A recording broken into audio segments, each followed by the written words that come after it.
कृषि बिलों को लेकर बवाल जारी है। अन्नदाता आंदोलन की राह पर है और अब इस आंदोलन ने पूरी तरह से सियासी रंग ले लिया है। देश को चलाने वाली दिल्ली को किसानों ने घेर रखा है, लेकिन इस बीच कांग्रेस ने अब खुलकर किसानों को समर्थन दे दिया है। यहां तक कि कांग्रेस के पूर्व अध्यक्ष राहुल गांधी ने मुद्दे को लेकर पीएम मोदी पर भी जमकर निशाना साधा। लेकिन इस बीच कई राज्यों से किसान संगठन के अलावा भी किसानों को समर्थन दिया गया। राजस्थान में मापका और शिक्षाविदों ने भी किसानों की लड़ाई को हक की लड़ाई करार दी। देश में जन जागरण अभियान चलाएंगे। इसमें 3 तारीख को पूरे देश के अंदर जो है 2 घंटे का चक्का जाम का कॉल है। चक्का जाम बंद पर जो जहां जैसी ताकत है वो पूरे देश में किसान का विरोध कार्रवाई करेंगे। पिछले एक हफ्ते से किसान सड़कों पर पड़ा है, कराह रहा है। दिल्ली के चारों ओर लाखों किसान, मजदूर, माताएं, बहनें, बच्चे बैठे हैं, परंतु अहंकारी मोदी सरकार बात को तैयार नहीं थी। अब कम से कम बातचीत का न्योता तो दिया। मोदी जी, भारतीय जनता पार्टी, हमारा भारतीय राष्ट्रीय कांग्रेस की ओर से अनुरोध है कि किसानों के लिए वार्तालाप के दरवाजे खोले हैं तो मन भी खोलकर बात करिएगा, पूर्वाग्रह से ग्रस्त होकर नहीं।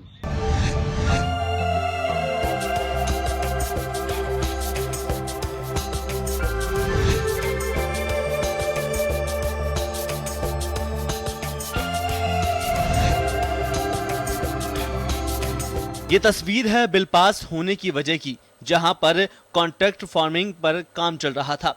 हिमाचल को छोड़ दिया जाए तो कई राज्यों में इसके फायदे के बजाय नुकसान ज्यादा देखने को मिले हैं। यही वजह है कि किसान केंद्र पर कॉरपोरेट घरानों को फायदा पहुंचाने का लगातार आरोप लगा रहे हैं। ऐसे में अब एनडीए को अपने घर में ही विरोध झेलना पड़ रहा है। राजस्थान से हनुमान बेनीवाल ने किसानों की मांगों का समर्थन करते हुए गठबंधन पर पुनर्विचार करने का ऐलान कर दिया है।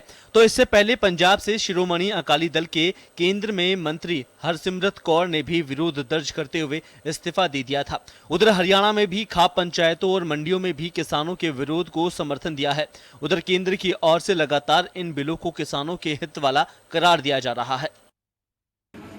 उसको लेके राष्ट्रीय लोकतांत्रिक पार्टी ने पहले जो तीनों कृषि बिल केंद्र की सरकार लेके आई है, इनका विरोध मैंने किया सोशल मीडिया के माध्यम से, सड़कों पे भी। और आज मैंने अमित शाह जी जो एनडीए के चेयरपर्सन हैं उनको ट्वीट के माध्यम से और पत्र लिखी मांग करी है कि अगर इस काले कानून को वापस नहीं लिया गया तो एनडीए को समर्थन दे या नहीं दे जारी रखे, इस पर पुनर्विचार पार्टी करेगी। दिसंबर महीने की ठंड के बीच अब सियासी उबाल देखने को मिल रहा है।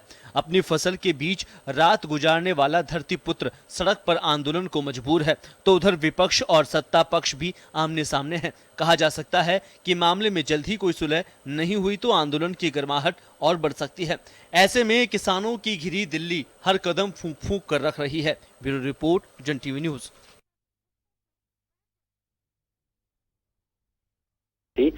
जो केंद्रीय रक्षा मंत्री हैं राजनाथ सिंह के पास भी पश्चिमी उत्तर प्रदेश से कुछ लोग आए थे।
आंदोलन जारी है। सरकार के साथ शुरू हुआ है, सरकार की ओर से कुछ आए हैं, कुछ किसानों के, लेकिन ये कह पाना बहुत मुश्किल है कि जिन कानून को बनाया गया और जिसका विरोध किसान कर रहे हैं वो विड्रॉ हो पाएंगे। वार्ता है, टेबल चल रही है, लेकिन देखिए जो 3 तारीख को सरकार वार्ता करना चाह रही थी वो 1 दिसंबर को हो पाई है। ये तो कहा जा सकता है कि अब ये जो जमी हुई थी वो पिघलना शुरू हुई है और इसके परिणाम क्या होंगे ये देखने वाली बात होगी। तो चले इस मुद्दे पर चर्चा करने के लिए हमारे साथ वरिष्ठ पत्रकार और समीक्षक ओम सैनी साहब हैं, भाजपा नेता राजेंद्र मीना जी हमारे साथ में हैं, संजय माधव जी सीपीएम नेता हमारे साथ जुड़ रहे हैं और राजस्थान विश्वविद्यालय के assistant professor CB Yadav ji हमारे साथ जुड़ रहे हैं। सभी का स्वागत है। मैं ओम जी आपके पास आना चाहूंगा। 6-7 दिन बाद एक तरह से ये गतिरोध टूटने के संकेत आ रहे हैं कि कुछ बात बने नहीं बने ये तो चर्चा के बाद पता लगेगा, लेकिन सरकार जो अड़ी हुई थी कि 3 तारीख को चर्चा करेंगे, वो मुझे लग रहा है कि दोनों तरफ से किसान आगे बढ़ रहे हैं, सरकार भी कुछ पीछे हट रही है। तो कुछ सही संकेत मिल सकते हैं इससे? संकेत तो मिले हैं ना। अभी जो बात चल रही है और जिस पे फैसला हुआ है कि एक कमेटी बनेगी और कमेटी के बीच में किसानों के रिप्रेजेंटेटिव होंगे, गवर्नमेंट के रिप्रेजेंटेटिव होंगे, वो चर्चा करेंगे, वो फैसला करेंगे। ये सब बातें अभी चैनल्स पे आ रही है, लेकिन मुझे लगता है कि इतना साफ साफ सारा सिलसिला है, इतना साफ साफ है कि 3 कानून जो बनाए हैं उनसे जो 35 संगठन हैं जो अपने आप में सहमत नहीं है, वो अपोजिशन पूरी तरीके से सहमत नहीं है, सरकार सहमत है। तो ये क्या वजह है ये जानने की बड़ी ज़रूरत है। अब बाकी उस लकीर को पीटने का कोई अर्थ नहीं है कि हमने मोनोपोली से लोगों को आज़ाद किया, अब हम जाकर के कॉरपोरेट्स का जो अपना एक प्रवृत्ति है उसमें फंस रहे हैं। छोटी छोटी जोत के लोग तो अभी राजस्थान से हमारे कोई साथी चर्चा कर रहे थे, तो किसानों के बीच में जाके तो उससे पूछा तो उन्होंने कहा कि मेरे तो 2 बीघा जमीन है, खाने को ही नहीं होता है, तो मैं कौन सी मंडी में लेके जाऊंगा, मैं तो इतना सा बोता हूँ जितना कि हम लोग खा लें। ये सब बातें कही जा रही हैं, लेकिन इसके पीछे जो लंबा सिलसिला है वो तो निश्चित रूप से जो लोग चर्चा कर रहे हैं कि यूरोप में और अमेरिका में जो एग्रीकल्चर का जो मॉडल है उस मॉडल को जिस तरीके से सब्सिडाइज करके जिंदा रखा जाता है वो भी कालांतर में मतलब बदल रहा है। तो यहाँ पर हमारे यहाँ ये जो सारा जो आड़तियों का सिलसिला और मंडियों का सिलसिला, इसको लेकर के जो कहा जा रहा है कि बिचौलियों से मुक्ति के लिए किसान को 70 साल से धोखा दिया जा रहा है और उससे आज़ाद कराने का प्रयास वर्तमान सरकार इन 3 कानूनों के माध्यम से करना चाहती है। इन कानूनों को अगर इसकी सेंटिटी देखें, इनकी पवित्रता देखें, तो ये हमें न्यायालय में जाने की अनुमति नहीं देती, जो सबसे बड़ा संकट है। किसी भी बात का विरोध होने पर, किसी भी बात पर कोई ऐतराज हो जाने पर न्यायालय में जाकर के न्याय हासिल किया जा सकता है। ये बात अगर मान ली जाए और जो खरीद की जो समर्थन मूल्य वाली बात है उसको लीगलाइज कर दिया जाए तो कोई ऐतराज ही नहीं होगा, लेकिन सरकार ने बिल्कुल मना कर दिया। सरकार उस बात के लिए तैयार नहीं हो रही, किसान इस पे अड़े हुए हैं। ऐसी स्थिति में जब तक आगे पीछे होने का सिलसिला नहीं चलता है, वो लोग कह के आए हैं कि साहब हम 6 महीने का सारा इंतजाम करके यहाँ पर आए हैं, और फिर जिस तरह के बयान सरकार के महत्वपूर्ण लोग दे रहे हैं। कल मुख्य प्रधानमंत्री फरमा रहे थे वाराणसी में कि लोग बरगला रहे हैं, बरगला नहीं रहे। एक समस्या है जिसको इस कानून के साथ में जिसकी चर्चा होने लगी है, तो बरगलाना नहीं होता, वो होता है कि साहब वो अपना व्यू पॉइंट रख रहे हैं जिससे सरकार एग्री करती है, अच्छी बात नहीं करती है तो उसको बोले कि साहब ये ऐसा है। लेकिन ऊंचे स्तर पर ये जब बात कही जाती है कि बरगला रहे हैं, पैदा कर रहे हैं, दरअसल मुझे लग ये रहा है कि जो आज हैदराबाद में जो चुनाव हुआ है उसको लेकर के और सारा सिलसिला बना हुआ था कि उससे पहले अगर सरकार ने इन सब पर चर्चा प्रारंभ कर दी तो एक संवाद जाएगा कि सरकार केंद्र में बड़ी कमजोर है, ऐसी स्थिति में उनको मजबूर होकर वो करना पड़ रहा है। लेकिन जब मतदान हो गया और अब जो सारा सिलसिला बन रहा है वो अपने आप में दिक्कत वाला है। अब देखिए कि राजस्थान की जो छोटी सी पार्टी है, लेकिन वो एनडीए की सदस्य है, उसका ही उन्होंने ही तेवर दिखा दिए। वही कहते हैं कि हम लोग बिल्कुल बाहर आ जाएंगे, समर्थन वापस ले लेंगे, तो इसके कॉन्सिक्वेंसेस बहुत होंगे। और ये सिर्फ उत्तर भारत का ही नहीं है, ये दक्षिण से बहुत पहले से चल रहा है। मैं वापस लौटूंगा आपके पास में, मैं राजेंद्र मीना जी के पास में जाना चाहूंगा। राजेंद्र जी, लगातार बीजेपी की ओर से, केंद्र सरकार की ओर से ये कही जा रही है कि गुप्त जा रहा है, गैर भाजपाई हो सकते हैं, लेकिन एनडीए के संगठक दल जो हैं वो क्यों गुमराह हो रहे हैं? सिमरत, ये लोग भी विरोध कर रहे हैं। आपकी सरकार में विधायक सागवान हरियाणा से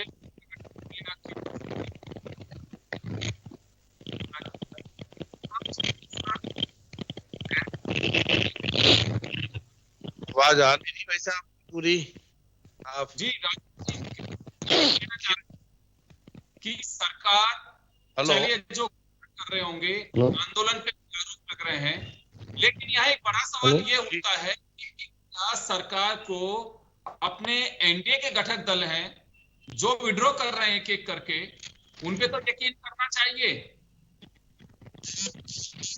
नहीं, यकीन उन पे है, पर उनकी आपकी उस स्टेट की अलग परिस्थिति है। अब ये कोई बिल जो आए किसानों के हित में, साहब 70 साल में तो बिल आए नहीं।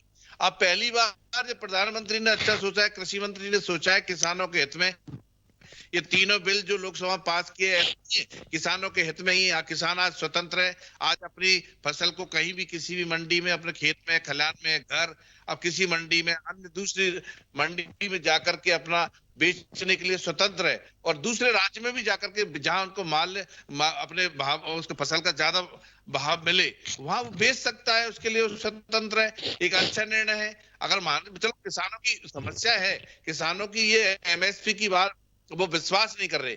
एमएसपी की प्रधानमंत्री ने कह दिया कि एमएसपी पे खरीद जारी रहेगी, एमएसपी पे खरीद बंद नहीं होगी, और ये शुरू से चली आ रही है, ये प्रथा चलेगी और बंद नहीं हो सकती। राजेंद्र जी, आप किसान हैं, जो मुझे मालूम है आपके बारे में, और किसान संगठन से जुड़े हुए हैं। मुझे एक चीज बताइए कि एमएसपी है, एमएसपी खत्म नहीं होगी, आपको बात को बिल्कुल, किसान को भी यकीन है, मुझे भी यकीन, लेकिन यहाँ बात यह है कि एमएसपी पे कितनी % खरीदारी होती है? कभी 2.5 का अंक भी नहीं इकट्ठा हो पाता है कि एमएसपी पे इतनी खरीद हो पाई है। तो सवाल ये है कि जब आप प्राइवेट कंपनी को देना चाह रहे हैं, तो ऐसा क्या है कि वो ये नहीं, मैं आपकी बात से सहमत हूँ कि ये कि मैं आपकी बात से सहमत हूँ जी भाई साहब। मैं ये जानना चाह रहा हूँ कि एमएसपी पे खरीदी नहीं हो पा रही। आज एक छोटा सा उदाहरण देता हूँ आपको। 2150 रुपए एमएसपी पे बाजरा खरीदा जा रहा है हरियाणा में। राजस्थान में अभी मार्केट पोस्ट आ रही है 1300 रुपए। कोई किसी को राजस्थान में 1300 और 1400 किसान बेच रहा है परेशान होकर के। ये बात सही है, क्योंकि एमएसपी 2100 2150 पे अगर सरकार खरीदती, राज्य सरकार खरीद नहीं पा रही है। सर, अब खट्टर साहब ने आज कह दिया है, भाई साहब डिस्टर्बेंस आ रहा है, तो मुझे ये बताइए कि अब तो कानून बन चुका है। नरेंद्र मोदी जी ने 12 के किसानों का जिक्र किया अपने मन की बात में। खट्टर साहब का जिक्र करेंगे कि एक किसान उस कानून का फायदा उठा करके अपने माल को बेच दिया, आड़तियों से पैसे निकलवा लिए। खट्टर साहब माल बेचने की वो रोक रहे हैं, तो फिर ये दो बातें क्यों हो रही हैं? नहीं, दो बातें नहीं है। कुछ किसान भी हमारे थोड़े से उनकी मांग जायज है, और मांगों के आधार पे ही किसानों के हित में जो निर्णय लिए, पर किसान हमारे कुछ गुमराह हो रहे हैं। ये बात सही है ये कि वास्तव में किसी अन्य पार्टियों के माध्यम से उनको गुमराह किया जा रहा है। हाँ, पंजाब की समस्या होती है, वहां 8% तक राज्य सरकार टैक्स ले रही है उनसे। आज उसके लिए बचने के लिए वो कई तरह की बातें कर रही है, उनको आंदोलन खड़ा कर दिया उन्होंने। हम भी मानते हैं कि एमएसपी पे अगर वो उनको संतुष्ट करने की बात है किसानों को कि एमएसपी पे खरीद होनी चाहिए, उसके लिए कोई प्रावधान, कोई निश्चित, कोई ऐसा कानून या कोई ऐसी वो विश्वास उनको होना चाहिए जो केंद्र सरकार ने कहा है कि खरीद, वो उतना चाहते हैं। निश्चित उसमें जब वार्ता आज हो रही है, किसानों को आज वार्ता के लिए बुलाया है, और बुलाया है तो उसमें कोई ना कोई रास्ता जरूर निश्चित रूप से केंद्र सरकार और किसानों के बीच में वो रास्ता निकलेगा, और उसका समाधान किसान से कोई खिलाफ नहीं है। हमारी केंद्र सरकार किसानों के हित में निर्णय ले रही है। किसान आज एमएसपी भी बढ़ाने का काम भी हमारी केंद्र सरकार ने किया, 1.5 गुनी के दोगुनी। हाँ, ये एमएसपी पूरी तरह खरीद नहीं हो रही है, नहीं हो पा रही है। और ये भी सही है, किसानों को फायदा तभी होगा जब एमएसपी पे पूरी तरह खरीद होगी, और वो खरीद वास्तव में नहीं हो पा रही है जो हानि होनी चाहिए खरीद। जी, राजेंद्र जी मेरे को हाँ, सुनिए, आवाज मैं साफ आ नहीं रही भाई साहब, कितनी भी जानी नहीं होगी शायद। जाना चाह रहा हूँ संजय माधव जी के पास। संजय जी आप मुझे सुन पा रहे हैं? हाँ जी, सुन पा रहा हूँ। जी संजय जी, एक बात ये निकल करके आ रही है कि किसानों को कुछ राजनीतिक दल गुमराह कर रहे हैं। सरकार भला चाहती है किसान का, वो उसका भला नहीं चाहते। वो मैं सुन रहा था, राजेंद्र जी कह रहे हैं कि किसान संगठनों की मांग पर, किस किसान संगठन ने मांग की आपसे? किसी एक किसान संगठन का नाम बताइए आप, भारतीय जनता पार्टी किसान संगठनों को छोड़ करके या आरएसएस के किसान संघ को छोड़ करके। कोई भी, वो भी आज तो विरोध कर रहे हैं। कोई भी हिंदुस्तान का एक भी किसान संगठन ऐसा हो, एक भी किसान ऐसा हो जिसने ये मांग की हो। ये इन्होंने, इनको रात को सपने आ रहे हैं। अडानी अंबानी ने बोल दिया कि किसानों का भला इसमें है, इसलिए ये किसानों का भला करने को मरे जा रहे हैं। ये कोई तुक है? राजेंद्र जी कह रहे हैं किसान का भला करना चाहते हैं मोदी जी। किसान खुद का भला नहीं करना चाहता, आप जबरदस्ती भला करना चाहते हैं। अच्छी बात है ये, है ये। और भड़काने वाली बात जो कह रहे हैं, अरे आप मुझे बताइए, चलो राजनीतिक दल भड़का रहे हैं, किसान दिल्ली आना चाह रहे थे, ये क्या हिम्मत है मोदी और अमित शाह की कि वो सड़कें खोद रहे हैं, पानी बरसा रहे हैं, लाठियां मार रहे हैं, कांटे के तार लगा रहे हैं, जबकि पाकिस्तान बॉर्डर पर जैसे कि पाकिस्तानी फौजी घुसाए हो। ये क्या व्यवहार है आपका? ये लोकतंत्र में सुनी सरकार का व्यवहार है? बात करते किसानों को भला करने की शर्म नहीं आती सरकार को और उनसे नुमाइंदों को? वीणा जी खुद किसान के बेटे हैं, तो शर्मिंदगी होनी चाहिए। आज कुछ कह रहे हैं, इतने आप दिमाग गिरवी रख दिया आपने अपने जमीन बिल्कुल ही। आपको शर्म नहीं आ रही है किस प्रकार का व्यवहार किसानों के साथ किया जा रहा है? मतलब राजेंद्र जी कुछ तो सोचिए, आप किसान के बेटे हैं, ठीक है सरकार पार्टी है, लेकिन इस प्रकार से मानसिक गुलामी किस काम की है जो आप इस तरह के झूठे आरोप लगा रहे हैं? मतलब 1 लाख किसान एक बॉर्डर पर है, 1 लाख किसान दूसरे बॉर्डर पर है, वो सब बरगलाए हुए हैं, पागल है। तो किस प्रकार की बातें आप कर रहे हैं? सारे लोग आपकी तरह मानसिक गुलाम नहीं होते हैं राजेंद्र जी। किसान के पेट पर लात लग रही है, किसान का जीवन खतरे में, खेती किसानी खतरे में। आज कारपोरेट के हाथों सब समझ रहे हैं, सबको पता है। सिर्फ आप जैसे भक्त लोग जो है ना, जिन्होंने अपनी बुद्धि गिरवी रखती है मोदी अमित शाह के पास में, सिर्फ वो लोग ऐसी बातें कर रहे हैं। नहीं, भक्त लोग नहीं साहब किया है। आप ये संजय कैसे कह सकते हो? आज प्रधानमंत्री ने क्या निर्णय, क्या बुरा है कि निर्णय है कि आज किसान अपना स्वतंत्र अपने फसल बेचने के लिए एक राज्य से दूसरे नहीं, पहले आपको राजेंद्र जी, एक मिनट राजेंद्र जी, आपको पता होना चाहिए 1977 में कानून बन गया था। आप बताइए, कश्मीर का सेब जयपुर में, राजस्थान में आता है कि नहीं आता है? कौन मना कर रहा है आपको लेने के लिए? आप पूरे देश में केले आते हैं, केरला से केला आता है, तो मना है? अभी कौन सा मना है? लेकिन अभी आप बताओ, अभी योगेंद्र जी बता रहे थे आपको कि अभी बाजरा बेचने के लिए किसान अगर राजस्थान का हरियाणा जाता है तो खट्टर साहब का बयान आ गया कि मैं घुसने नहीं दूंगा। आप कैसी बातें कर रहे हो? किस प्रकार की बचकानी बातें आप कर रहे हो? आप ऐसे नहीं राजेंद्र जी, मीना जी रहम कीजिए। मीना जी, मेरा आपसे हाथ जोड़ के निवेदन है कि आप कृपया अपना धरती पुत्र का धर्म निभाइए, इस प्रकार से मत बातें कीजिए आप। वही कहना चाह रहा हूँ, 1 लाख करोड़ का बजट दिया है प्रधानमंत्री ने कोरोना काल में किसानों को। अजी वो आपको दिया होगा, किसानों को नहीं मिला होगा। आपको जेब में डाल दिया होगा। किसान क्यों आए फिर? तो फिर किसान क्यों बेचैन है? किसान क्यों रेस्टलेस है? बताइए आप। वापस के पास में सीबी यादव जी के पास जाना चाहूंगा। यादव साहब आपके पास आ रहा हूँ। आप है जायज है, हम मानते हैं, तो आज उनकी बात नहीं है ना। आज किसानों से बात कर रहा है, ये किसानों से बात नहीं कर रहे, उनसे जैसे ही बात करने को तैयार है और उनकी सुनेंगे भी, मानेंगे भी उनकी। यादव साहब आपके पास आ रहा हूँ एक बार मैं। जी यादव साहब जानना चाहूंगा कि पेच कहाँ पे है? आप एक शिक्षाविद हैं।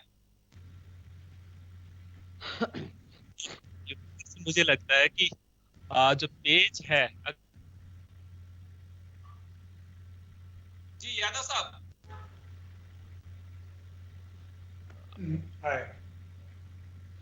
इसका जो पेज है, राजेंद्र जी मेरी योगेंद्र जी मेरी आवाज आ रही है? जी आ रही है सर, बोलिए। मूल पेज ये है कि ये कॉरपोरेट का एक बहुत बड़ा खेल था, क्योंकि कॉरपोरेट ने बहुत सारे सेगमेंट पे तो कंट्रोल कर लिया था, लेकिन 2 क्षेत्र बचे हुए थे, एक खेती और दूसरा कुटीर उद्योग। अब इस पे कभी हाथ नहीं डाल पाया था कॉरपोरेट, इसलिए हाथ नहीं डाल पाया था क्योंकि इसमें बहुत बड़ी संख्या है। ये जो कोरोना पीरियड था, इस कोरोना पीरियड को इस अवसर के रूप में लेना, मुझे लगता है कि आप पेज की बात कर रहे हो ना कि सरकार की मजबूरी क्या है, ये लड़ाई मुझे लगता ही नहीं कि सरकार और किसान के बीच की है। ये तो राजेंद्र जी, कुछ लोग जबरदस्ती से इसको जो है प्रूव करने के लिए है। सरकार की लड़ाई नहीं है साहब, ये लड़ाई कॉर्पोरेट की लड़ाई है, जो सरकार को बनाता है, जिसको सरकार को कंट्रोल करने की महत्वाकांक्षा है। ये क्षेत्र बचा हुआ था, इसको देखा कि ये सबसे सही स्थिति है। और इसके पीछे क्या था, क्योंकि अब भारतीय जनता पार्टी का मनोबल इतना ऊंचा था, क्योंकि उससे कोई खास मतलब नहीं है, क्योंकि इस समय उन्हें लगता था कि हम जो भी फैसला लेंगे वो सही है। मैं 2-3 सवाल पूछ रहा हूं, अगर जवाब दे दे। पहली चीज, अगर मान लीजिए किसी के फायदे की बात कर रहे हैं, नहीं है, तो आप किसी को बच्चे को खिलौना देना चाह रहे हो तो कह रहे हो नहीं नहीं ये मैंने आपके लिए अच्छा खिलौना लेके आया हूं, ये आप प्रूव करोगे क्या? उस वर्ग से तो पूछोगे ना। इस देश का एक भी किसान संगठन अगर ये कह दे कि हमने थी, मांग किसकी की थी? स्वामीनाथन आयोग जो कमीशन थी उसकी रिपोर्ट को लागू करने की मांग थी। एक इवन बीजेपी का जो किसान संगठन है वो कह रहा साहब ये क्या कर दिया आपने, ये तो हमसे पूछा ही नहीं। तो ये एकदम से कहां से गोपनीय इनके पास एक सीक्रेट ये कि साहब हम जो है इसके माध्यम से कृषि सुधार लागू कर देंगे। एक किसान संगठन इसके समर्थन में हो। दूसरी बात, राजेंद्र जी कह रहे हैं, ये बार बार बात कर रहे हैं कि इससे वन मार्केट वन नेशन हो जाएगा। एक कानून का नाम बता दीजिए राजेंद्र जी, जो पहले किसान की फसल को बेचने से रोकता हो। अरे भैया पहले भी वो कहीं भी बेच सकता हो, अब बेसिकली एक देश एक मंडी नहीं बल्कि एक देश दो मंडी लागू कर दी। एक एपीएमसी के द्वारा मंडी, एक टैक्स फ्री मंडी जिसमें टैक्स नहीं लगेगा। आप ये देखिए, ये कह रहे हैं साहब हमने एमएसपी खत्म नहीं की, हमने एपीएमसी को खत्म नहीं किया। अरे भैया ये तो यही बात हुई ना कि एक गवर्नमेंट स्कूल के सामने एक प्राइवेट स्कूल आप फंड दे करके खड़ा कर देते हो, कहते हो नहीं नहीं हमने सरकारी स्कूल बंद नहीं किया। अगर एपीएमसी के अंदर टैक्स लगेगा और वहां पर दूसरी तरफ एक पैन कार्ड पर खरीद होगी, बाहर एक दूसरी अंबानी की जो है मंडी होगी, आप ये देखिए थोड़े दिनों में जो सरकारी मंडी है वो खत्म हो जाएगी।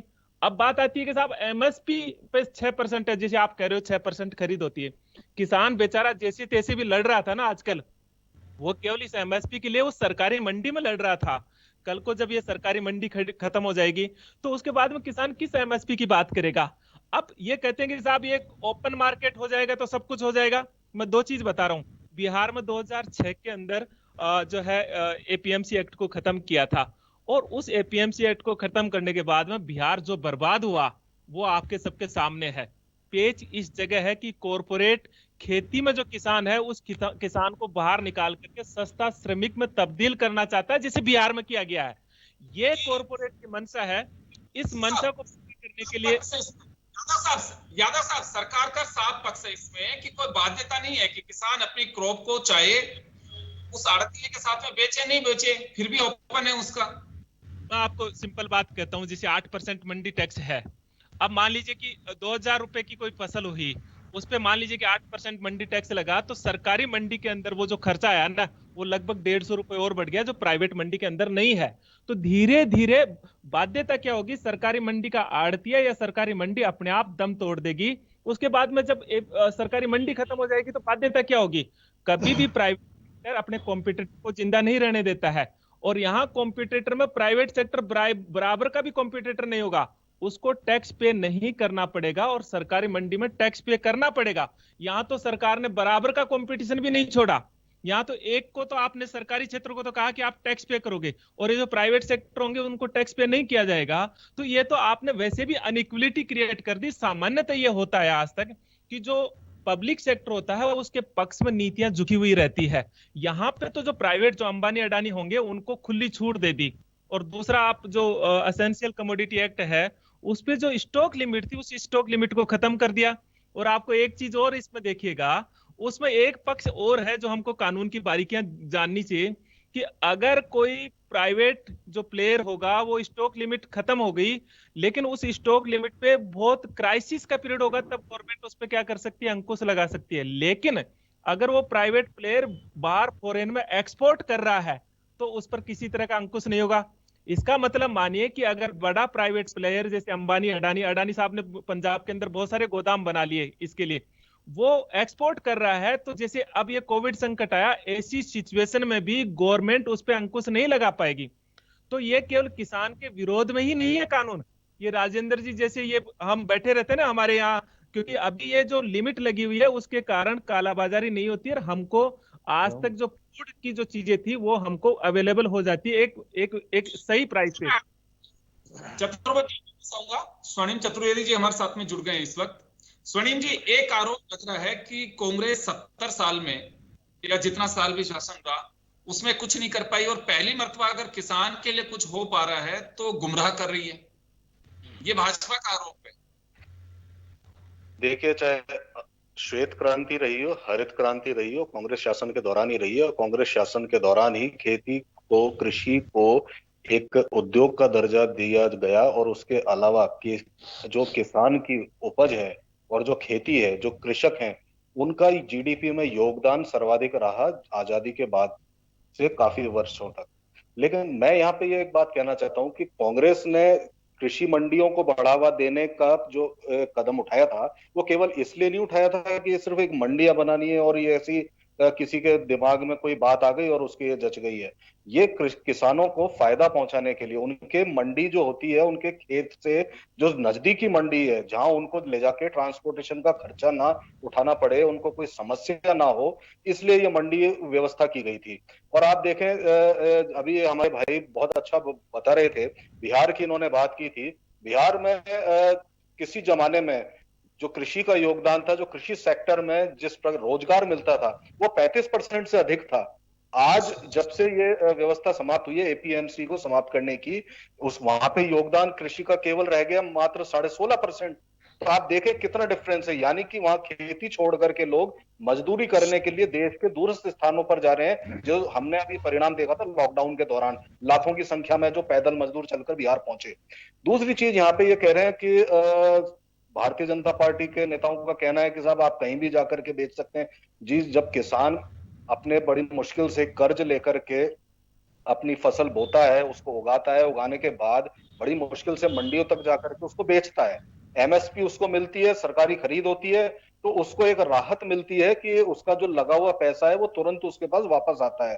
और आज वो ये कहे कि साहब आज जयपुर का किसान या हड़ौती का किसान हरियाणा जाकर के, दिल्ली जाकर के, पंजाब जाकर के, चेन्नई जाकर के, तिरुवनंतपुरम जाकर के अपनी फसल बेच पाएगा, तो मुझे नहीं लगता ऐसा इंफ्रास्ट्रक्चर या ऐसी आज साधन संपन्नता किसानों के पास है, पहली चीज। दूसरी चीज, अभी 2 दिन पहले मैंने एक ट्वीट देखा था, हरियाणा के मुख्यमंत्री खट्टर साहब का एक ट्वीट था।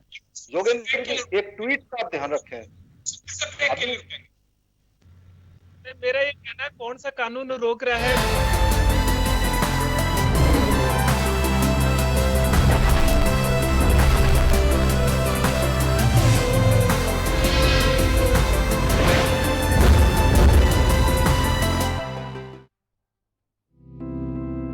कुशल भारत की पहचान बन रहा है राजस्थान।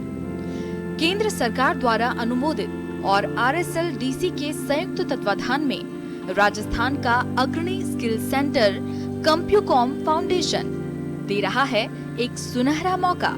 जी हां, निशुल्क ट्रेनिंग के साथ निशुल्क भोजन और रहने की उत्तम व्यवस्था, हाईली क्वालिफाइड ट्रेनर्स और वेल इक्विप्ड लैब्स में पाएं अनेक स्किल बेस्ड प्रोग्राम का प्रशिक्षण और पाएं रोजगार के बेहतरीन अवसर।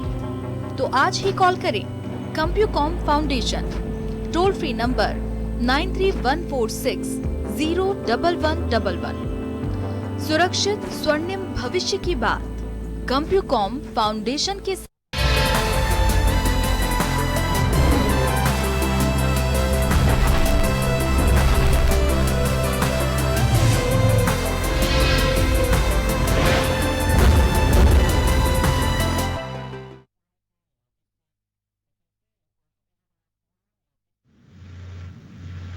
ब्रेक के बाद एक बार फिर आपका स्वागत है। आप देख रहे हैं खास खबर, बात कर रहे हैं हम किसान बिल, उस पर चल रही सियासत। एक बार वापस मैं ओम सैनी साहब के पास में जाना चाहूंगा। हमने सारे पक्षों को सुना है, यहाँ कुछ चीजें जो है वो संदेह पैदा करती हैं। कुछ हो सकता है कि सरकार के इस एजेंडे में किसान का भी कुछ भला हो, लेकिन 2-3 जो बातें हैं उसको लेकर के सरकार खुद कटघरे में खड़ा हो रही है। चाहे तो इन सब चीजों को क्लियर कर सकती है। एक तो जुडिशियल राइट जो है उस पर कोई नहीं बोल रहा कि जुडिशियल राइट क्यों खत्म किया गया है। अगर किसी के साथ चीटिंग होती है तो जुडिशियल होना चाहिए उसके पास में। दूसरा, एमएसपी की जो खरीद की बात की जा रही है, हर किसान कह रहा है कि एमएसपी पे खरीद के लिए बाध्य करिए। अगर प्राइवेट सेक्टर को ही लेकर के आ रहे हो तो ये 2 चीजें जो है इस पे आकर के बड़ा एक कंट्रोवर्सी है किसान की ओर से भी और सरकार की ओर से भी। योगेंद्र जी, एक बात बड़ी साफ है, यादव साहब ने बहुत ठीक कहा कि इसमें पेच है एक। मैं भी ये कह रहा हूँ कि इसमें पेच है, और पेच ये है कि मोनोपोली से आज़ाद कराने के लिए किसान को, उस जमाने में भी एग्रीकल्चर मार्केटिंग बोर्ड राजस्थान में बना, आपको याद होगा, आज भी बरकरार है। वो इसीलिए था कि किसान अपनी उपज वहाँ ले आए और आड़तियाँ जो शोषण करते हैं उनके माध्यम से कुछ हो नहीं और सीधी अपनी चीज़ दे दे और लाभ कमा ले। लेकिन धीरे धीरे वो सिस्टम कोलैप्स हो गया। अब उसके बाद में ये मोनोपोली जब चली गई तो कॉर्पोरेट यहाँ जो देख रहा है, तो सचमुच में दो ही सेक्टर बचे हैं जो यादव साहब बता रहे थे कि किसान अनटच्ड रहे, उन पे अगर अटैक कर लिया जाए तो सब कुछ हो जाए। अब मैं आपको तीसरी बात मैं बोल रहा था कि आज हैदराबाद का जो कॉर्पोरेशन का चुनाव था, अगर चुनाव नहीं होता तो 1 तारीख से पहले भी ये चर्चा करने के लिए आ जाते, क्योंकि ये देख रहे हैं कि पूरे मुल्क में किसानों में जबरदस्त रोष है कि जो कुछ, और खास तौर से जब प्रधानमंत्री ने कल वाराणसी से जो कुछ कहा, उससे बड़ा तो असत्य कुछ हो नहीं सकता जो वो बोल रहे हैं। और वो प्रतिपक्ष को बरगलाने वाला, भड़काने वाला बताते हैं, किसान को बिल्कुल सीधा साधा ऐसा प्राणी बताना चाहते हैं कि वो अपनी समझता ही नहीं है। जो आदमी 24 घंटे खेत में खपता है और जो सारी मुसीबतें झेलता है, वो जानता है कि किस तरीके से क्या चल रहा होगा। ये सब नजरअंदाज हुए। और ये जो आपने ठीक कहा है कि जुडिशियल इस पे क्यों नहीं किया साहब, इस पे क्या एतराज था, तो इसका मतलब है कि कहीं किसी को लाभ पहुंचाना चाहते हैं। वो पेच भी यादव साहब ने बड़े सलीके से बता दिया कि उस पेच का क्या खुलासा है। तो ऐसे में ये नीयत वाला सीन तो बड़ा खतरनाक है, और इस पे हम आरोप हम लगाएं, इससे बेहतर है कि किसान जो बोल रहे हैं उसको सोचना चाहिए कि वो लोग जो दिल्ली के चारों तरफ बैठे हैं, जिस तरीके से उनको रोका गया, कैसे समझा गया जैसे कोई शत्रु आ गए हैं जो दिल्ली पे कब्जा करने जा रहे हैं। तो ये एक राजनीतिक दल की जो एक प्रजातांत्रिक रुझान को संकेत करती है, और बड़ा आश्चर्यजनक लगता है। भारतीय जनता पार्टी किसान नहीं है, और किसान संगठन जो इनके साथ जुड़ा वही किसान नहीं है। किसान पूरे देश के अंदर हैं, साउथ से आ गए। कल मैं कुमार मंगलम, वो जो इंडिया फाउंडेशन की लीडर है, उनको सुन रहा था, वो बोल रहे थे ये सिर्फ यूपी और मध्य प्रदेश और राजस्थान और पंजाब यही है, बाकी कहीं से कोई आया ही नहीं। अब उनको पता नहीं कि साल भर से तमिलनाडु का, कर्नाटका का किसान किस तरीके से दिल्ली में आकर के नंगा होकर के अपनी बात कहता रहा। और इन सब बातों को आप ये कहें कि सब भड़काने वाली है, बरगलाने वाली है, ये सिर्फ यूं, ये मेरी बात समझ में नहीं आती। मेरा ख्याल है कि सदिच्छा यही है कि प्रधानमंत्री को इन तीनों बिलों पर चर्चा करके अगर गलत है तो उनको मान लेना चाहिए, और सुधार किया जा सकता है सुधार करें, लेकिन इनको इम्पोज करने का जो सिलसिला है वो तो मेरा ख्याल है कि किसानों में भारी बेचैनी पैदा करेगा, और वो बड़ा तकलीफदेह होगा वर्तमान केंद्रीय शासन के लिए। एक सवाल और है मेरा इससे जुड़ा भी। राजेंद्र मीना साहब ने एक बात कही थी कि पंजाब के जो किसान हैं वो किसान है, देश का किसान नहीं है। पंजाब सरकार के साथ उनके कुछ डिफरेंसेस हैं, उनको सॉर्ट आउट कराने के लिए वो लोग आए हुए हैं। तो कहीं ऐसा किसानों को राज्यवार कुछ चर्चा के लिए, या फिर राज्यवार ये कहा जाए कि अलग देश के किसान, 1000 चैनल चलते हैं इस मुल्क के अंदर, और जी हजारों अखबार छप रहे हैं रोजाना, विस्तार से सारी बातें आ रही हैं, चाहे पक्ष की हो चाहे विपक्ष की हो। आप उसमें जो छान करके बात ठीक से समझ सकते हैं। ऐसी स्थिति में अगर राजेंद्र जी ऐसा कह रहे हैं कि साहब, उनका कहना है कि साहब पंजाब के किसान जो है वो नाराज हैं, इस चक्कर में ऐसा सब कुछ हो रहा है। अकाली दल निकल गया इनके हाथ से, अकाली दल जाकर के बैठा है उधर के, अब ये इन किसानों के खिलाफ खड़े होने की हिम्मत नहीं हो रही। हरियाणा में खट्टर साहब फरमा रहे हैं कि कोई नहीं है, वहां पर पूरा हरियाणा लगा हुआ है, लोगों को खाना खिला रहा है, सारी बातें हो रही है। यूपी में योगी साहब फरमा रहे हैं कि कोई नहीं है, वो देखिए गाजियाबाद में क्या हो रहा है। तो ये आंखें मूंदने जैसी बात है, और ये आंखें मूंदने से कोई समस्या का समाधान तो निकलेगा नहीं। मैं समझता हूँ कि हमारे कृषि मंत्री को और हमारे गृह मंत्री को और हमारे प्रधानमंत्री को ये ठीक मौका है कि इन बातों पर सोचे विचारे, और साथ में किसानों को संतुष्ट करने का प्रयास करें, ताकि उनकी, वरना तो वो जो आभा मंडल बना हुआ है, समझा जा रहा है कि उनको कुछ चुनौती नहीं दे सकता, ये बड़ा एक खामख्याली और मुंगेरी लाल के सपने बन जाएंगे। क्योंकि किसान अगर पूरे मुल्क में जाग रहा है, और राजनीति देखिए, योगेंद्र यादव को नहीं बिठाया उन्होंने अपने साथ में, क्योंकि सरकार ने कहा कि कोई पॉलिटिकल पार्टी साथ में नहीं होनी चाहिए। यही हुआ, ठीक है, ना रखिए। बाकी 35 किसान संगठन तो बैठे हुए हैं ना, जो पूरे हिंदुस्तान से संबंध रखते हैं। यादव साहब कुछ कहना चाहते हैं, सुनिए योगेंद्र जी। संजय के पास आना चाह रहा हूँ एक बात। संजय जी सुन पा रहे हैं मुझे? हाँ सुन रहा हूँ सर। जी संजय जी, यहाँ एक सवाल ये है कि ओपन मार्केट की बात सरकार कह रही है कि ओपन मार्केट रहेगा और एमएसपी पे कोई बेचना चाहे तो बेच सकता है, नहीं बेचे तो नहीं बेचे, उसकी मर्जी है, हम उसे बाध्य नहीं करेंगे। और एक बात लगातार बीजेपी की तरफ से, सरकार की तरफ से ये कही जाती है कि एमएसपी खत्म नहीं किया गया है, एमएसपी को लेकर के जो आंदोलन राजनीतिक दल भी जुड़ रहे हैं वो गुमराह नहीं करें। नहीं, एमएसपी की मांग बात ही नहीं है योगेंद्र जी, ये एमएसपी की लड़ाई नहीं है।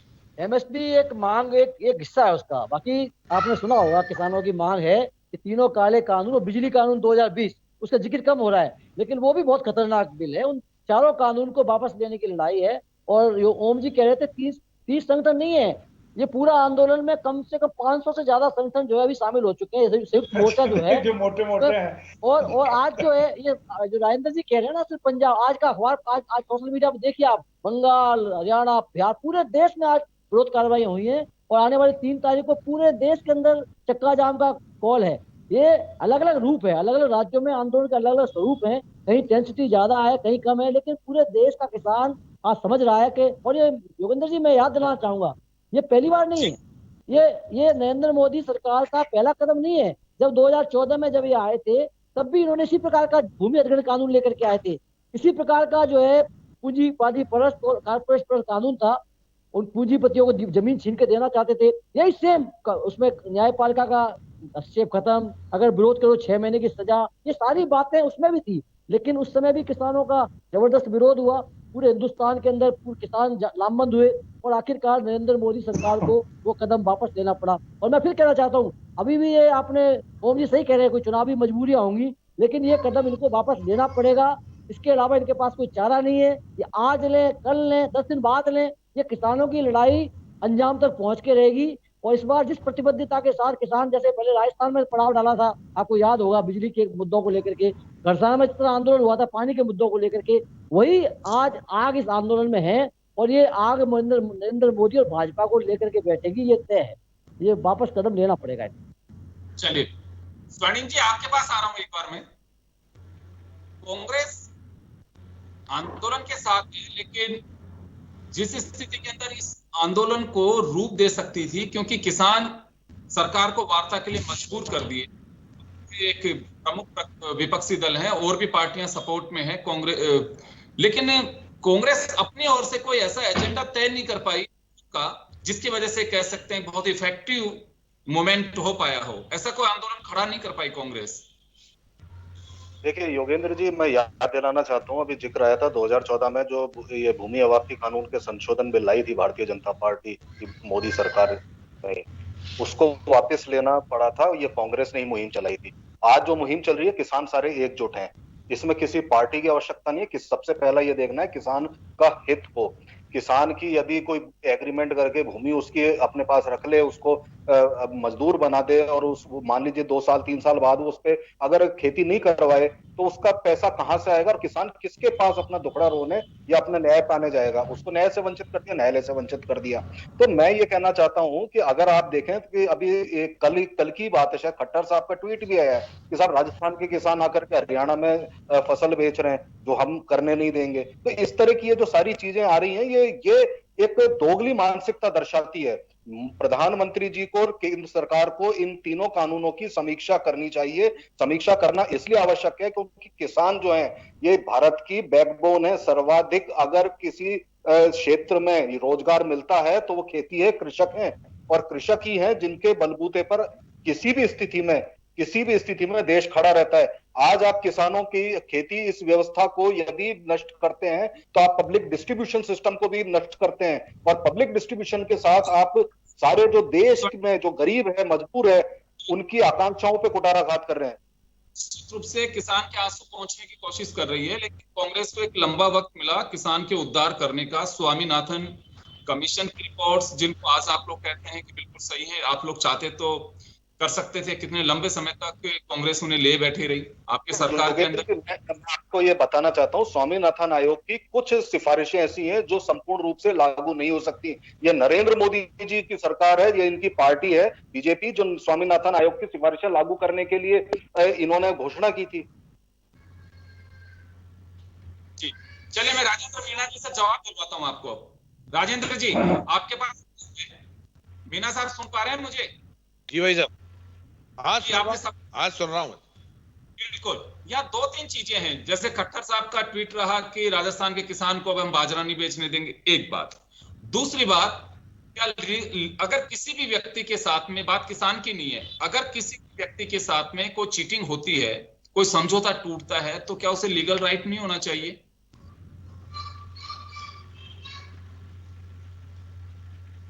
जी नहीं, लीगल राइट होना चाहिए किसान के। अब जो एग्रीमेंट वाली बात, व्यापारी और किसान का एग्रीमेंट अगर होता है तो वो ये नहीं है कि किसान के हित में नहीं है।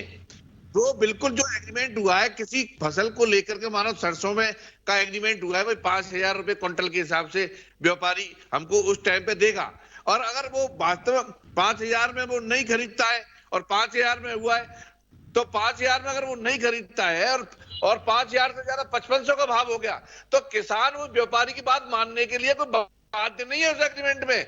वो 5500 में बेचना चाहेगा तो 5500 में बेचेगा, और व्यापारी को वो 5500 खरीदेगा, नहीं खरीदेगा तो वो एसडीएम के यहाँ 1 महीने तक सुनवाई करने का एसडीएम उसका फैसला करेगा। तो ऐसा नहीं है, वो भी एसडीएम के जाएगा अपना फैसला। किसान तो बिल्कुल सुरक्षित है, किसान बाध्य नहीं है। व्यापारी अगर कम में लेना चाहे तो नहीं खरीद सकता। उनको खुली व्यापारी को कि एग्रीमेंट 5,000 में हो गया और वो माल अगर 4500 में लेना चाहे तो 4500 में नहीं ले देता, 5,000 से कम में नहीं ले सकता, और भाव 5500 हो गया तो किसान जरूर नहीं है 5,000 व्यापारी को दे दे, वो 5500 में देना चाहेगा तो 5500 में देगा। कौन सी दुनिया में ऐसा नहीं है, किसान के हित में है बिल। एमएसपी की बात है, अगर कोई बात है तो किसानों से वार्ता हो रही है, और हमारी केंद्र सरकार वार्ता करे, कृषि मंत्री और हमारे गृह मंत्री सब उस ओर ध्यान है, किसानों की ओर सोच रहे हैं और किसानों के हित में काम करेंगे। निश्चित जहां कमियां हैं और हो सकता है सुधार होने की बात होगी तो हमारी केंद्र सरकार और हमारे शीर्ष नेता उस बात पर विचार कर रहे हैं, कृषि मंत्री विशेष ध्यान दे रहे हैं, तो किसानों के हित में ही निर्णय होगा। और जहां स्वामीनाथन आयोग की बात करते हैं तो स्वामीनाथन आयोग तो अटल भाई वाजपेयी जी की बात में 3 और 4 में जो बना के उन्होंने दे दिया था, तो इन्होंने क्यों नहीं मनमोहन सिंह ने लागू किया? 10 साल उस स्वामीनाथन आयोग की रिपोर्ट को दबा कर बैठ गए, 10 साल। ये तो अब आके प्रधानमंत्री जो आए इसके बाद इसको लाए वापस, उसमें स्वामीनाथन आयोग की रिपोर्ट में से ज्यादातर ये बातें मांगे ऐसे नहीं है। राजेंद्र जी वापस आ रहा हूं आपके पास, संजय माधव जी कुछ कह रहे हैं। जी संजय जी। नहीं, मैं तो योगेंद्र जी ये कह रहा था कि राजेंद्र जी बहुत भोले हैं या फिर पता नहीं क्या, इनको कुछ मालूम नहीं है, कैसी बातें कर रहे हैं, मासूमियत भरी बातें। अभी मैं इनको उदाहरण देता हूँ। गंगानगर के अंदर पेप्सी कोला ने किसानों से समझौता किया लिखित में कि जो है 1580 रुपए क्विंटल खरीदेगी, और एक साल 1580 रुपए दिए, और दूसरे साल जब जो ज्यादा पैदा हो गई, अभी पिछले साल की बात है, तो पेप्सी कोला ने कह दिया कि हम नहीं खरीदेंगे आपसे, और वो कुछ नहीं कर पाए किसान। वो वही जो है किसान को 1200 रुपए 1100 रुपए बेचनी पड़ी। तो ये आप हवाई बातें मत कीजिए राजेंद्र जी। वास्तविकता ये है कि जब किसान और कारपोरेट के बीच में बात होगी तो किसान बेचारा एसडीएम क्या करेगा? तो अंबानी अडानी खड़ा हो जाएगा, राम जेठमलानी वकील खड़ा हो जाएगा वहां आकर के, तो किसान की कौन सुनेगा? आप किस प्रकार की ऐसा न्याय की देखा है हिंदुस्तान में आपने? आप इस प्रकार की बातें भ्रमित मत कीजिए किसानों को इस तरह की बातें करके। आप यही कहना चाह रहा हूँ मेरा।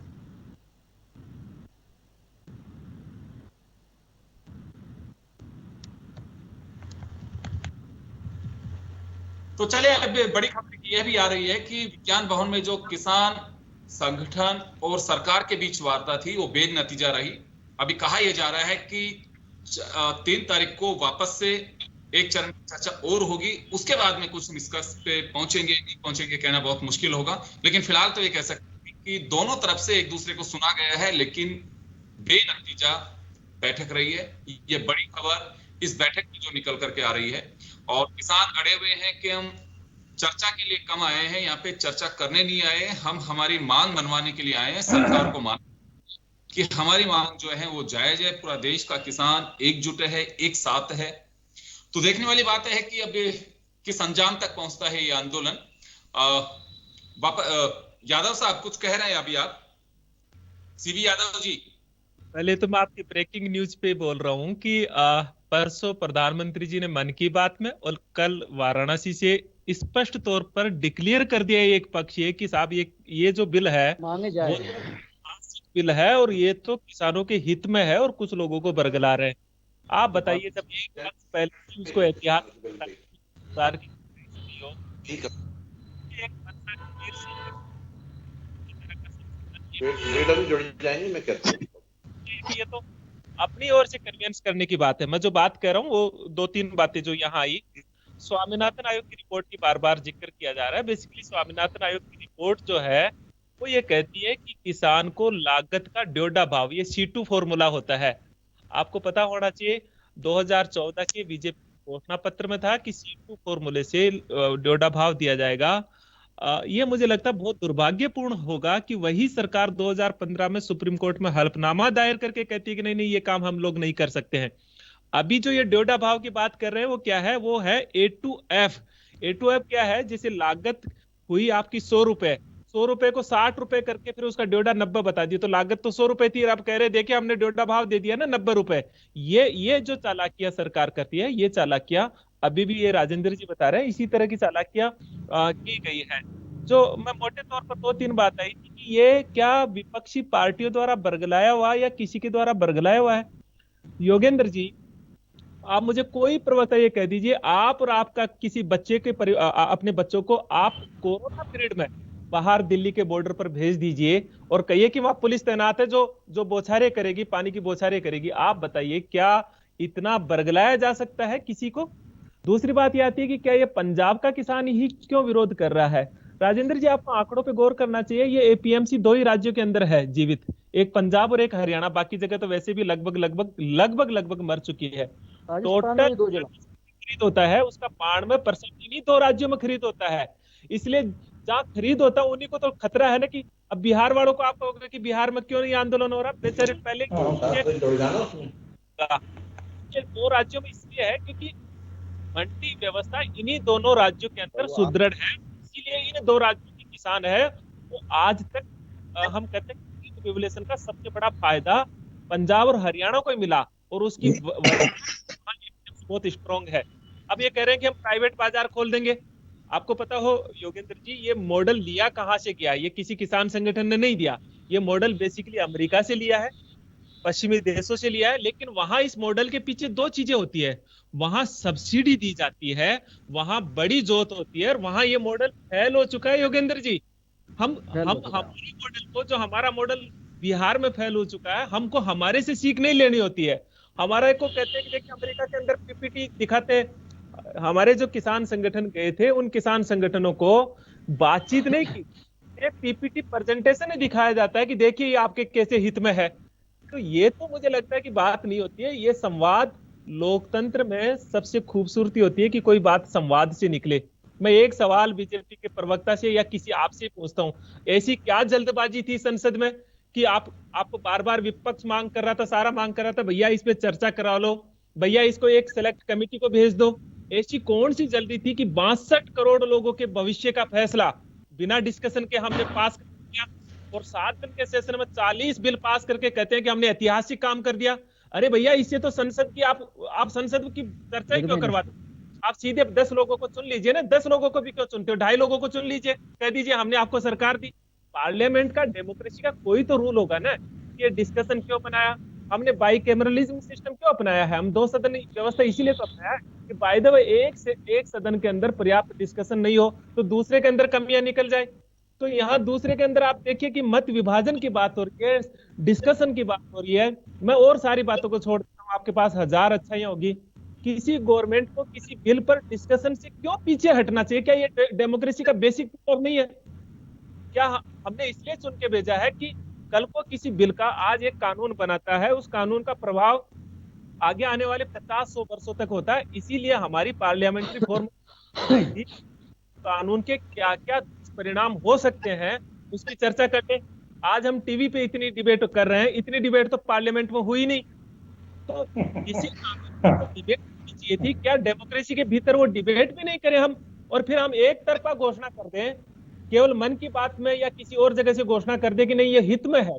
ये हित में है या नहीं है, ये स्पेस होना चाहिए था पार्लियामेंट, ये स्पेस होना चाहिए था एक दो मार्गीय जो कम्युनिकेशन हो। ये कैसे पॉसिबल हो सकता है कि केवल एक तरफा कह दिया जाए नहीं ये हित में है? मुझे लगता है कि मैं ये नहीं कहता कि कानून गलत है, मैं ये कहता हूं कि डेमोक्रेसी के जो बेसिक रूल्स होते हैं उन बेसिक रूल्स का उल्लंघन करके एक नई कल्चर स्थापित की जा रही है।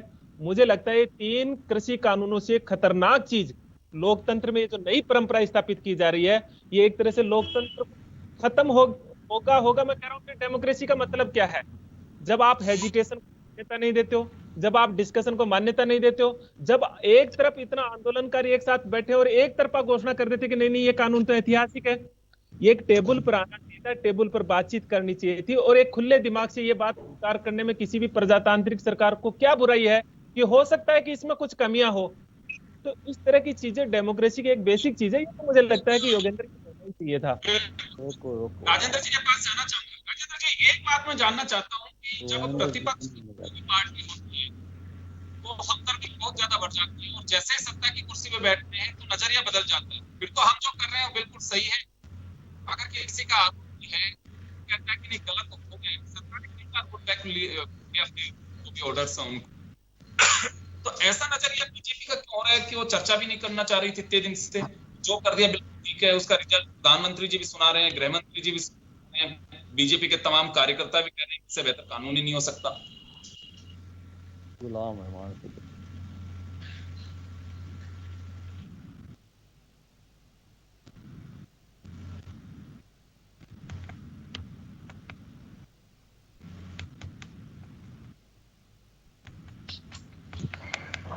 इन्होंने तो सुना भी नहीं।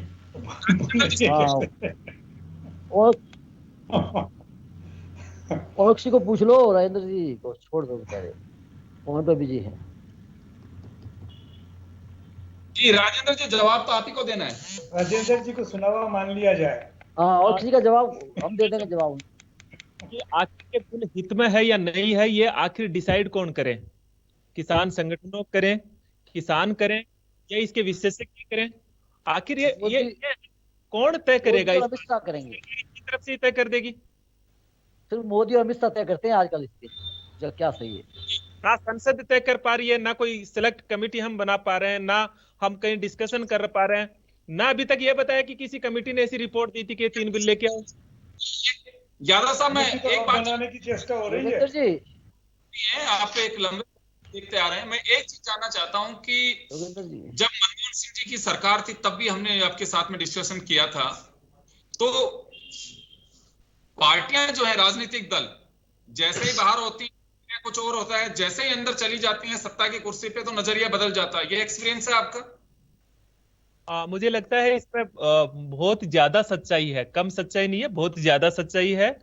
और जैसे ही वो सत्ता में जाती है नजरिया बदल जाए, ये तो मुझे लगता है इतना खतरनाक नहीं है। लेकिन विपक्ष को, जनता की आवाज को, आंदोलनों को, स्टेक होल्डर्स को, इनको ही नकार दे, ये मुझे लगता है कि ये जो प्रवृत्ति, जो पॉलिटिकल कल्चर अब डेवलप हो रही है, ये मुझे लगता है 70 सालों में ये कल्चर नहीं थी जो अब, कि कोई स्टेक होल्डर्स को नहीं मानेंगे, हम किसी मूवमेंट को नहीं मानेंगे। आपको पता हो कि अन्ना हजारे का मूवमेंट हुआ था, बड़ा मूवमेंट हुआ था, तो क्या उसमें एक डिस्कशन नहीं था?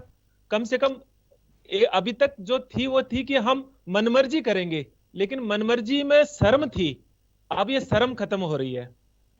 जी चलिए, संजय जी कुछ कह रहे हैं अभी आप? मैं तो जो आपने पूछा ना कि सरकार में आती, वास्तविकता ये है योगेंद्र जी के 1991 के बाद में जो नीतियां, आर्थिक नीतियां हैं, नवोदारवाद की आर्थिक नीतियां, उनको लेकर के वास्तव में कांग्रेस और बीजेपी में उन नीतियों पर आम सहमति है। सिर्फ ये जब इधर विपक्ष में होते हैं तो विरोध का नाटक करते हैं। बाकी किसी ये जो नीति जो लाए, कृषि कानून लेकर के आए हैं, ये कोई उस कांग्रेस ने भी कहा था वो बदलने की बात, तो ये को नवोदारवादी आर्थिक नीति हिस्से के तौर पर लेकर के आए। इसलिए आप जो कह रहे हैं ना, सत्ता में आएंगे तो लागू करेंगे और सत्ता से बाहर होंगे तो विरोध का नाटक करेंगे। असली बात इसमें ये है। दो चीजें आप लोग भी विरोध कर रहे हैं। आप लोगों के बीच से कई विपक्षी दल, किसान संगठन अभी भी नौटंकी बता रहे हैं कि कांग्रेस का भी रवैया ऐसा ही रहा करता था जब वो सत्ता में थी। देखिए, कांग्रेस पार्टी हमेशा किसानों के साथ और किसानों के हित में रही है। और जो ये बात कह रहे हैं, आज थोड़ी सी एक चर्चा अपन ने जो की, इसमें भी भारतीय जनता पार्टी के प्रवक्ता को मैं सुन रहा था, वो ये कह रहे थे कि इसके जो ये नए बिल आए हैं, नए कानून बने हैं, इनके मार्फत किसानों को ओपन मंडी में बाहर भी अपने ये फसल बेचने का अधिकार मिल जाएगा। वो अधिकार तो आज भी है, लेकिन सबसे बड़ा जो अधिकार था उनको एमएसपी मिलने का, मिनिमम सपोर्ट प्राइस जिसको कहते हैं, जो सरकार तय करती है, सारी एक तंत्र जो है विकसित किया है जो ये तय करता है कि क्या सपोर्ट प्राइस होनी चाहिए किसान के लिए। उस तंत्र ने अगर कोई सपोर्ट प्राइस तय की है तो किसानों के सर्वाइवल के लिए है, चाहे वो किसी भी विपरीत परिस्थिति में किसान कार्य कर रहा हो।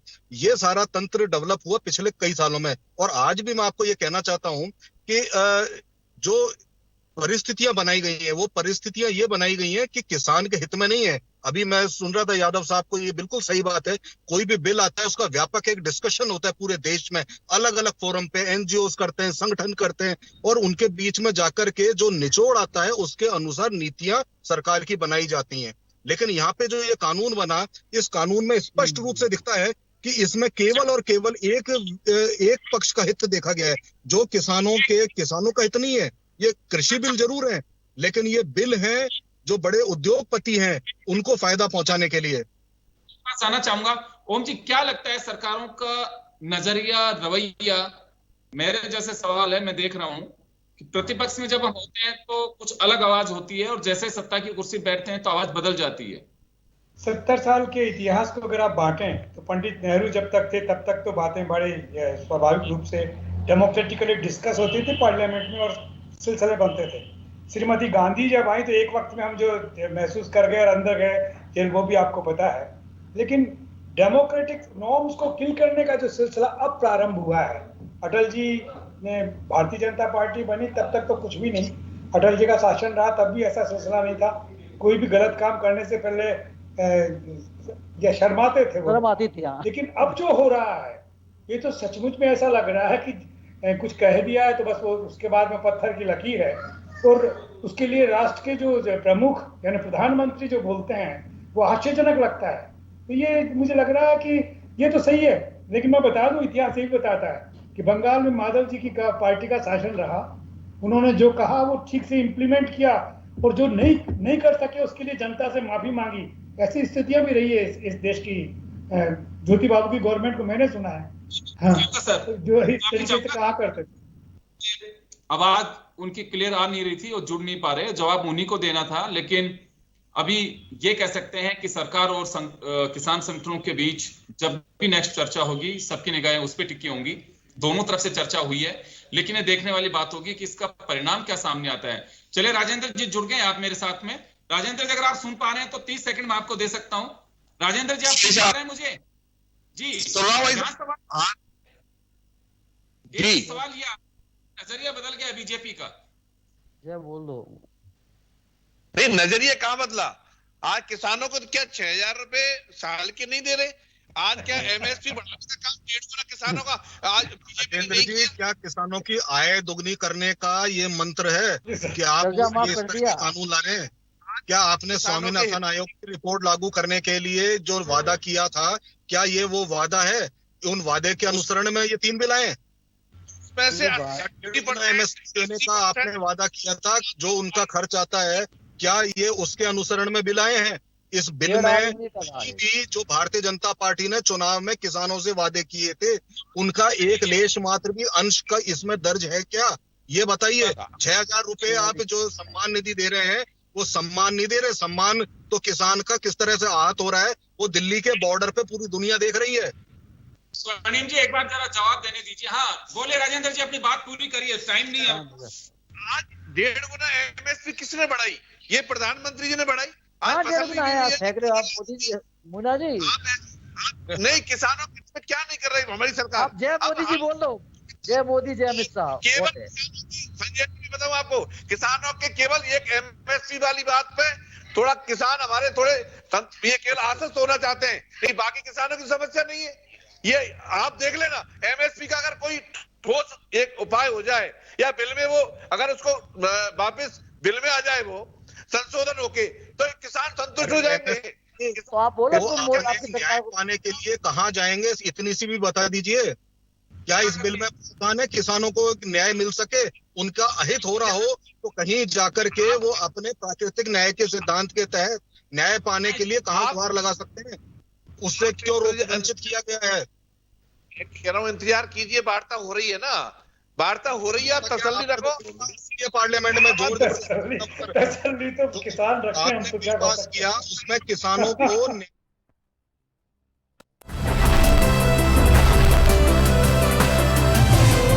जन टीवी की लेटेस्ट अपडेट पाने के लिए हमारे चैनल को जरूर सब्सक्राइब करें और नोटिफिकेशन पाने के लिए बेल आइकॉन दबाएं।